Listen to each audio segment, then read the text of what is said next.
Hello, good evening. कैसे हो आप सभी लोग? आई होप सब एकदम बढ़िया होंगे और मस्त तरीके से अपनी पढ़ाई कर रहे होंगे। तो आज हम करने वाले हैं अपना BPSC 145 का यूनिट 11 एंड 12। तो मॉर्निंग में मैंने आपको 11 और 12, हाँ मॉर्निंग में आपको यूनिट 10 कराया था।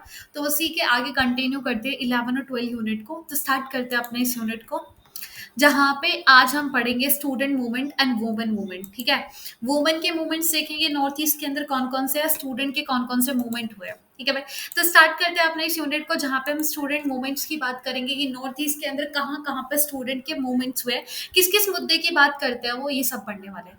इंट्रोडक्शन पढ़ेंगे नॉर्थ ईस्ट के अंदर जितने भी स्टूडेंट के मूवमेंट हुए, असम, मेघालय, अरुणाचल प्रदेश और स्टेट के अंदर, वो सब देखने वाले हैं। तो भाई इंट्रोडक्शन क्या बोलता है? इंट्रोडक्शन बोलता है कि student movement north east India के अंदर काफी एक्टिव, काफी स्ट्रांग और काफी इंपॉर्टेंट है।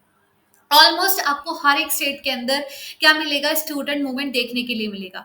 ये वेरी करता है वहाँ के स्टेट टू स्टेट, मतलब वहाँ के क्या क्या इश्यूज है, किस मुद्दे की बात कर रहे हैं। हर एक जगह सेम मुद्दा नहीं होता, अलग अलग स्टेट में अलग अलग इश्यूज के ऊपर स्टूडेंट क्या करते हैं, आंदोलन करते हैं। अब ये जो मूवमेंट्स होते हैं स्टूडेंट के, ये किस किस चीजों के ऊपर फोकस करते हैं, ऐसी क्या प्रॉब्लम होती है जिसके ऊपर ये ध्यान देते हैं और आंदोलन करते हैं। जो स्टूडेंट होते हैं अक्सर वो कुछ इश्यूज को रेज करते हैं, जैसे एजुकेशन में कुछ प्रॉब्लम हो गई, वहां पे क्वालिटी को लेकर बात करना हो गया, ट्राइबल और एथनिक आइडेंटिटी को प्रोटेक्ट करने की डिमांड करता है, माइग्रेशन और बॉर्डर प्रॉब्लम है, कोई भी डिस्प्यूट है उसके लिए डिमांड करते हैं। ये डिमांड करते हैं ज्यादा से ज्यादा पॉलिटिकल पावर और ऑटोनॉमी के, अपने डिसीजन खुद ले सके। करप्शन और सोशल प्रॉब्लम अगर सोसाइटी के अंदर है तो उसके लिए वो क्या करते हैं, मूवमेंट करते हैं। इन्वायरमेंट और डेवलपमेंट कोई कंसर्न है तो उसकी ये डिमांड करते हैं। सिटीजनशिप और इनर परमिट लाइट की ये डिमांड करते हैं, जहाँ पे अपने आप को, अपने नेचर को क्या कर सके, प्रोटेक्ट कर सके किससे, आउटसाइडर से। तो हर एक स्टेट फोकस करता है अलग इश्यूज के ऊपर, वो डिपेंड करता है वहां के पॉलिटिकल और इकोनॉमिक सिचुएशन के ऊपर। ये था हमारे स्टूडेंट मूवमेंट का फोकस, कि वो किसके ऊपर फोकस करते हैं। अब हम पढ़ते हैं हर एक स्टेट के अंदर कौन कौन से मूवमेंट हुए, कौन कौन सी ऑर्गेनाइजेशन है स्टूडेंट की हर एक स्टेट के अंदर। तो पहला हमारा जो स्टेट है वो है असम। असम के अंदर कौन कौन से इश्यूज के ऊपर, कौन कौन से मुद्दे के ऊपर स्टूडेंट मूवमेंट हुए। तो माइग्रेशन के ऊपर, ऑयल रिफाइनरी सेटअप कराना, लैंग्वेज को रिकॉग्नाइज कराना, कल्चर आइडेंटिटी को प्रोटेक्ट करना, पॉलिटिकल डिमांड करना, ठीक है, ऑटोनॉमी की डिमांड करना। तो ये सब मुद्दों के ऊपर क्या करता है जो असम है, वो वहां पे जो मूवमेंट है, मतलब स्टूडेंट का, वो डिमांड करता है। हर एक स्टूडेंट ऑर्गेनाइजेशन की बात करते हैं, तो पहला जो है ऑल असम स्टूडेंट यूनियन है, जिसको हम आशू के नाम से जानते हैं। AAAMSU जो all Assam minority student unit है। ऑल बोडो स्टूडेंट यूनियन है। कार्बी स्टूडेंट एसोसिएशन है। ऑल दिमसा स्टूडेंट यूनियन है। ऑल झांसी स्टूडेंट एसोसिएशन है। जितने ऑर्गेनाइजेशन स्टूडेंट के आपको याद होते हैं, ठीक है, नहीं हो रहे हैं सारे याद, कोई दिक्कत वाली बात नहीं है। असम, बोडो, कार्बी, दिमसा, चाचर, बहुत इजी नाम है, याद हो जाएगा इसीलिए। ठीक है, तो ये हमारी असम के अंदर क्या है, ये स्टूडेंट ऑर्गेनाइजेशन है। अब हम मूवमेंट की बात करेंगे कि असम के अंदर कौन कौन से मूवमेंट हुए। पहला लैंग्वेज को लेकर मूवमेंट हुआ था 1960s में, जो डिमांड करता है असमी लैंग्वेज को स्टेट की ऑफिशियल लैंग्वेज बनाने की। दूसरा मूवमेंट हुआ था 1960s में ऑयल रिफाइनरी मूवमेंट, जो प्रोटेक्ट करता है किसके अगेंस्ट की, जो रिफाइनरी लोकेशन है वो असम से बाहर नहीं बननी चाहिए। उस चीज को वो क्या कर रहे हैं, प्रोटेस्ट कर रहे हैं उसके अगेंस्ट। वो लीड करते हैं रिफाइनरी कहाँ पे बने, असम के अंदर, गुवाहाटी के अंदर बने, जो कि सेटअप भी करी जाती है। एंटी फॉरेन नेशनल मूवमेंट जो कि 1979 से लेके 1985 तक चला था। ये 6 साल का मूवमेंट था, जिसको लीड करती है ऑल असम स्टूडेंट यूनियन। ये किसके अगेंस्ट थी, ये जो इलीगली माइग्रेंट्स जाके असम के अंदर रह रहे थे उसके अगेंस्ट था। और ये मूवमेंट खत्म होता है असम अकॉर्ड के बाद। बोडोलैंड मूवमेंट जो कि बोडो की डिमांड करता है, बोडोलैंड अलग से एक स्टेट की डिमांड करता है। इसकी ये डिमांड थी पॉलिटिकल ऑटोनॉमी की और कल्चर रिकॉग्नाइजेशन की। हम बोडो है, हम असामी नहीं है, तो हमको अपनी खुद की कल्चर डिमांड, अपने कल्चर को प्रोटेक्ट करने की क्या चाहिए, राइट्स चाहिए। ठीक है, तो ये इनकी डिमांड थी। आगे चलते हैं दूसरे स्टेट के अंदर, मेघालय के अंदर। तो मेघालय के अंदर कौन कौन से मुद्दों के ऊपर स्टूडेंट ने मूवमेंट किया है। तो माइग्रेंट्स जो आते हैं वहां पे उसको लेकर, ट्राइबल की आइडेंटिटी को लेकर, जॉब की रिजर्वेशन को लेकर, इनर लाइन परमिट सिस्टम को लेकर, और अपने इन्वायरमेंट को प्रोटेक्ट करने के लिए स्टूडेंट वहां पे क्या करते हैं, मूवमेंट करते हैं। कुछ स्टूडेंट के ऑर्गेनाइजेशन की बात करते हैं, KSU खासी स्टूडेंट यूनियन, जो कि स्टैब्लिश हुआ था 1978 के अंदर। गारो स्टूडेंट यूनियन, जिसको हम JSU भी बोलते हैं। FKJ FKJGP, फेडरेशन ऑफ खासी जनतिया एंड गारो पीपल। तो ये 3 यूएस ऑर्गेनाइजेशन हमको कहाँ पे मिलते हैं? मेघालय के अंदर दिखते हैं। अब यहाँ के मूवमेंट की बात करते हैं तो इन्होंने जो पहला मूवमेंट हुआ था 1960s में, जो कि असामी लैंग्वेज को एक मीडियम बनाया जाता है एजुकेशन के अंदर, उसके अगेंस्ट डिमांड करते हैं। और एंटी इमिग्रेशन, जो इमिग्रेंट्स कहाँ पे आ रहे थे, मेघालय के अंदर आ रहे थे, उसके अगेंस्ट ये क्या था? एक मूवमेंट था। ट्राइबल आइडेंटिटी को प्रोटेक्ट करने के लिए मूवमेंट था 1970s और 1990s में। डिमांड करते हैं इनर लाइन परमिट की, और परमिट की किसके लिए? आउटसाइड के लिए। और इन्वायरमेंट को प्रोटेक्ट करने के लिए, या इलीगली जो कॉल माइनिंग हो रही थी, यूरेनियम माइनिंग हो रही थी, उसके अगेंस्ट एक मूवमेंट चला था। और काफी ज्यादा एग्रेशन हमको कहाँ पे दिखता है? 1979, 1987 और 1992 के अंदर दिखा है। किसका? स्टूडेंट का। ठीक है, तो इसलिए एथनिक यूथ भी हमको दिखते रहते हैं कहाँ पे? मेघालय के अंदर। दूसरे स्टेट, तीसरे स्टेट पे चलते हैं, अरुणाचल प्रदेश। तो अरुणाचल प्रदेश के अंदर कौन कौन से मुद्दे के ऊपर वहां पे स्टूडेंट क्या करते हैं? मूवमेंट करते हैं। तो पहला, फॉरनर के डिपोर्शन को लेकर, जॉब की रिजर्वेशन को लेकर, लैंड एंड ट्रेड की राइट्स को लेकर, डिस्प्यूट जो असम के साथ उनका कोई लैंड डिस्प्यूट रहे उसको लेकर। तो यहाँ पे कौन सी ऑर्गेनाइजेशन है? AAPSU है, all Arunachal Pradesh student union. Notable movement की बात करते हैं, डिपोर्शन डिमांड के अगेंस्ट है किसके? चकमा, हुंगास और तिब्बतन और योबीन्स के। ये इंस्पायर है किसे? आशु मूवमेंट से, जो कि असम के अंदर हुआ था। ये डिमांड करते हैं 100% जॉब रिजर्वेशन। जो फायरिंग करती है वहां पे पुलिस, उसके अगेंस्ट ये क्या करते हैं? मूवमेंट करते हैं, जहां पे एक स्टूडेंट की भी डेथ हो गई थी पुलिस की फायरिंग की वजह से। ठीक है, और भी स्टेट के कुछ, हम नॉर्थ ईस्ट के स्टेट की बात करते हैं जहां पे स्टूडेंट मूवमेंट हुए हैं, या ऑर्गेनाइजेशन है। नागालैंड के अंदर ANSHU है, DNS है, ASU है, जो student welfare, ethnic identity, regional right की बात करते हैं। मणिपुर के अंदर भी कुछ 3 ऑर्गेनाइजेशन है जो डिमांड करती है एथनिक आइडेंटिटी और पॉलिटिकल राइट्स की। सिक्किम के अंदर SUSA है और सुख है, जो सोशल वेलफेयर और state lead political social issues के जैसे मुद्दों के ऊपर डिमांड करते हैं। ठीक है, देन चलते हैं त्रिपुरा। त्रिपुरा में TSU, TSF और AISA जो बात करते हैं ट्राइबल राइट्स की और कल्चर प्रिजर्वेशन की। फिर उसके बाद है मिजोरम। मिजोरम के अंदर हमको मीजो, जरिलिया, पाव और मीजो स्टूडेंट यूनियन मिलता है। और भी कुछ है, हैस और SSP, MSU, ये सब हमको ऑर्गेनाइजेशन कहाँ पे मिलते हैं? मिजोरम के अंदर। यहाँ पे कुछ मूवमेंट्स की बात कर लेते हैं। मोतम फेमाइन प्रोटेस्ट कब हुआ था? 1959 के अंदर, जो कि असम गवर्नमेंट के अगेंस्ट था। पीसफुल मूवमेंट स्टूडेंट का, जहाँ मेडिटेट कराते हैं किसके बीच में? MNS और गवर्नमेंट के बीच में।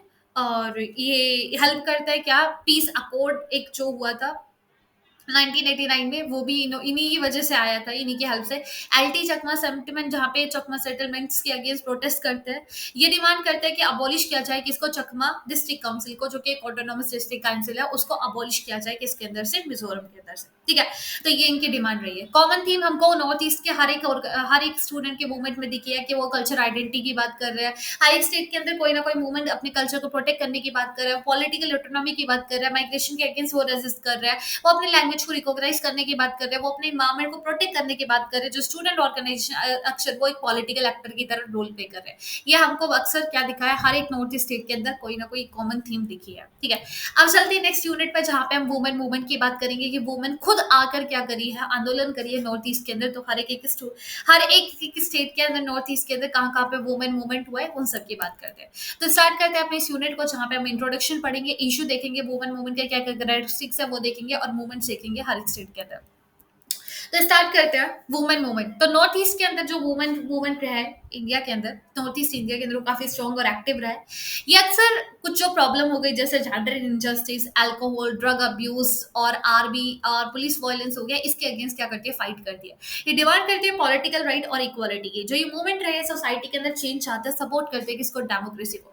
काफी जो वुमेन ग्रुप है वो एग्जिस्ट करते हैं हमारे नॉर्थ ईस्ट के अंदर, और अक्सर उनके बारे में इतना कुछ लिखा नहीं जाता, बुक्स और स्टडीज के अंदर हमको पढ़ाया नहीं जाता, लेकिन हमको काफी ज्यादा वहां पे वुमेन ग्रुप एग्जिस्ट मिलते हैं। ठीक है, इस यूनिट में हम यही देखेंगे कि कैसे जो वुमेन है वो अक्सर आती है और अपनी आवाज खड़ी करती है कहाँ पे? पॉलिटिक्स के अंदर। आप सामने अपनी आवाज को लेकर आती है और फाइट करती है कुछ इश्यूज या चैलेंजेस के, जो कि वो फेस कर रहे हैं अपनी लाइफ के अंदर। तो इश्यूज जिस मुद्दे की वो बात कर रहे हो, फीचर्स देखते हैं। तो वुमेन मूवमेंट जो नॉर्थ ईस्ट इंडिया के अंदर वो डील करती है अलग अलग मुद्दों के ऊपर। ये सिर्फ वुमेन राइट्स की बात नहीं करते, और भी कुछ कामों के ऊपर ही ध्यान देते हैं, जैसे पीस, वायलेंस और कॉन्फ्लिक्ट के टाइम पे वो लेकर आना हो, या उसकी डिमांड कर रहे हैं। आर्मी और पुलिस अगर अपनी पावर को मिसयूज कर रहे हैं, उसके अपोजिशन ही पे आएंगे, सामने उसको अपोज करेंगे। वुमेन को पॉलिटिक्स में लेकर आना है, उसकी डिमांड करेंगे। अल्कोहल के अगेंस्ट, ड्रग अब्यूज के अगेंस्ट ये फाइट करते हैं, डिमांड करते हैं जेंडर इक्वालिटी की, इनहेरिटेंस राइट्स की, ये करप्शन के अगेंस्ट अपनी आवाज को उठाते हैं, इन्वायरमेंट को प्रोटेक्ट करना है उसकी डिमांड करते हैं, ये डिमांड करते हैं जस्टिस और फेयर अपॉर्चुनिटी की। तो इशू जो हुए हैं वो social respect, political voice, freedom, economic justice, इन सब के रहे किसके वुमेन मूवमेंट के अंदर। इनके कैरेक्टरिस्टिक्स या फीचर्स की बात करें तो हमको इतना कोई इनका पॉलिटिकल पार्टी से लिंक नहीं दिखता है, वुमेन मूवमेंट का इतना कोई होता नहीं है कि उनको सपोर्ट मिल रहा है पॉलिटिकल पार्टी से, अक्सर उनको लोकल पीपल ही क्या करते हैं, सपोर्ट करते हैं। ये नेचुरली ग्रो होता है। सोशल सोसाइटी के अंदर कोई लोकल प्रॉब्लम होती है या कोई सिचुएशन बनती है जहाँ पे वुमन खुद आकर क्या करती है, आंदोलन करती है, ठीक है। पीसफुल होता है, कभी वॉयलेंट हमको वुमन मूवमेंट नहीं दिखे, अक्सर वो क्या होते हैं, पीसफुल होते हैं। कम्युनिटी बेस्ड होता है, अक्सर वो सोसाइटी की दूसरी तरफ भी सोसाइटी के साथ मिलकर भी काम करते हैं, अक्सर उसके अंदर वुमेन ही नहीं और भी लोग आके क्या करते हैं, काम करते हैं, ठीक है। तो ये हमको फीचर दिखा है इसका। अब चलते हैं हर एक स्टेट के अंदर देखेंगे वुमेन मूवमेंट को। तो स्टूडेंट मूवमेंट जो रहे नॉर्थ ईस्ट के अंदर वेरी करते हैं स्टेट वाइज, हर एक स्टेट के अंदर अपने खुद के इशू रहे, खुद के अपने लीडर रहे और पार्टिसिपेशन का अलग अलग लेवल देखा है। तो पहले स्टेट है नागालैंड, जो कि इंसर्जेंसी फेस करा था काफी टाइम तक और एथनिक हमको कॉन्फ्लिक्ट वहां पे दिखा था। तो वहां पे नामा नाम का नागा मदर्स एसोसिएशन बनता है कब, 1984 के अंदर। इनका मोटो था शेड नो मोर ब्लड, कि अब कोई खून नहीं बहेगा, ये इनका क्या था, ये इनका स्लोगन था। ये इस मूवमेंट का ये हेल्प करते हैं यहाँ पे क्या करें, पीस और सीज फायर गवर्नमेंट और एनसीएस के बीच में। ये फोर्ट करते हैं किसके अगेंस्ट, कि हमको 33% वुमेन के रिजर्वेशन चाहिए किसके अंदर, लोकल अर्बन बॉडीज के अंदर। ये इन्होंने काफी बार अक्सर अपोजिशन भी फेस करा था, जैसे ट्रेडिशनल ग्रुप जैसे नागा हो गया, जो डिमांड बोलता है कि यह जो वुमेन अक्सर डिमांड कर रहे हैं रिजर्वेशन की, हमारे कस्टमरी लॉस के क्या है, अगेंस्ट है, ठीक है। इन्होंने मतलब एक तरीके से अपोजिशन भी फेस करा है, लेकिन इन्होंने अभी भी पार्टिसिपेट करा है, एकदम एक्टिवली पार्टिसिपेट करी है। मणिपुर के अंदर बात करें तो वुमेन मूवमेंट जो रहा है वो हमारा कॉलेज टाइम से ही रहा है, 1904 से लेकर 1939 तक, जहाँ के वुमेन ने किसके, ब्रिटिश के अगेंस्ट जो फोर लेबर सिस्टम था उसको प्रोटेस्ट किया था उसके अगेंस्ट। मायरा जो कि एक टॉर्च बियर स्टार्ट करती है, कब टॉर्च बियर स्टार्ट करती है स्टॉप करने के लिए उसको अल्कोहल, ड्रग और आर्मी वायलेंस को। ये नाइट पेट्रोल्स के लिए था, मोबिलाइज करते हैं किसको, वो मतलब एक तरीके से ध्यान खींचते हैं इलेक्ट्रिक पोल्स को बेचकर। आयरन शर्मिला जो कि 16 साल तक हंगर स्ट्राइक पे जाती है और डिमांड करती है कि लॉ जो एक लॉ था किसके, जहाँ पे आर्मी को ज्यादा पावर दे रही थी, उसके अगेंस्ट इनकी स्ट्राइक थी। असम के अंदर महिला समिति जो कि स्टार्ट करी थी चंद्र प्रभावन ने कब, 1926 के अंदर, जो कि फोकस करती है वुमेन को लिटरेसी के ऊपर, उनकी सेल्फ रिस्पेक्ट और सोशल इश्यूज के ऊपर। Took part in the peace and effort during the ULFA conflict, मतलब इन्होंने पीस सेटअप करने की बात करी थी उल्फा कॉन्फ्लिक्ट में। जो बोधो मूवमेंट है वो फॉर्म करती है बोधो वुमेन जस्टिस फोरम, ज्वाइन करती है बोडोलैंड मूवमेंट के अंदर, ठीक है। जो बोडोलैंड मूवमेंट था उसको ज्वाइन करते हैं कमान से ये फोरम, ठीक है। ये लिटरेसी, पोइट्री और स्ट्रीट प्लेस के थ्रू एक्सप्रेस करते हैं अपने पॉलिटिकल आइडियाज को, ठीक है। देन उसके बाद मिजोरम के अंदर देखते हैं तो 1974 के अंदर यहाँ पे एक वो फॉर्मेशन हुआ था, देख लो आप क्या है इसका नाम, एक बार देख लेना।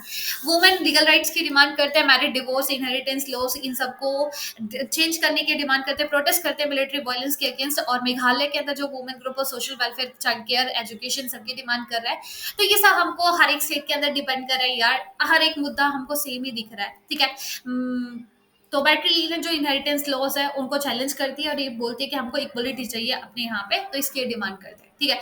तो आज के लिए इतना ही, आई होप लोगों को समझ में आया होगा, कहीं कोई दिक्कत परेशानी बताने का तो सिंपल है यार, जो इंपॉर्टेंट होगा वो मैं आपको इंपॉर्टेंट वाली वीडियो के अंदर मिल जाएगा। हर एक टॉपिक को नहीं पढ़ना है कि इतने सारे मोमेंट आप पढ़ने के लिए बैठ के, कोई जरूरी नहीं है, बस ऊपर से पढ़ लो एक बार, ठीक है। उसके बाद जो भी मूवमेंट इंपॉर्टेंट होगा मैं वो पीवाईक्यू वाली वीडियो में कवर करा दूंगी, ठीक है। ये मैं सोचना कि इतने सारे मूवमेंट का कैसे नाम याद रखे, कि इतनी सारी ऑर्गेनाइजेशन का कैसे नाम याद रखे, चिंता नहीं करने का है, जो इंपॉर्टेंट होगा वो आपको मिल जाएगा, अभी बस ऊपर ऊपर से पढ़ लो, इतना ही काफी रहेगा, ठीक है। सो बाय, टेक केयर, अपना ध्यान रखना, ख्याल रखना, ऑल द वेरी बेस्ट, मिलते हैं next lecture. So bye, take care, Radhe Radhe. Class की पीडीएफ आपको टेलीग्राम पे मिल जाएगी, टेलीग्राम का लिंक आपको डिस्क्रिप्शन बॉक्स में मिल जाएगा, जहां पे आप डाउनलोड करके खुद से एक बार पढ़ लेना। Okay, bye.